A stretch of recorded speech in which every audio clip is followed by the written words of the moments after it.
Baru selesai operasi luring, ayah mendiang Laura Anna ikut angkat jenazah putrinya di rumah duka.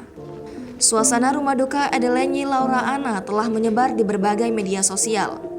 Akibatnya, pihak keluarga pun sempat memindahkan jenazah Laura dari rumah duka Sopogebe, Cibubur, Jakarta Timur ke Grand Heaven Pluit, Jakarta Utara karena alasan privasi. Seperti video yang dibagikan akun TikTok @anamar7 pada Rabu 15 Desember 2021 siang, tampak Nikita Mirzani berada di antara keluarga Laura Anna.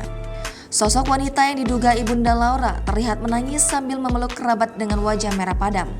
Lalu ketika proses pemindahan jenazah, tampak ayah Laura Anna, Adelenyi Gabor yang diketahui berasal dari Hungaria ikut serta. Berwajah tegar, Adelenyi Gabor terlihat ikut menggotong peti jenazah sang putri, meski lehernya terpasang alat sehabis operasi kanker laring. Melihat ayah Laura Anna ikut mengangkat peti jenazah Laura Anna, warganet ikut menangis pilu. Perasaan orang tua yang kehilangan Laura dinilai amat pedih. Lebih lagi, Laura meninggal dalam usia 21 tahun. Jangan lupa subscribe, share, komen, dan like ya!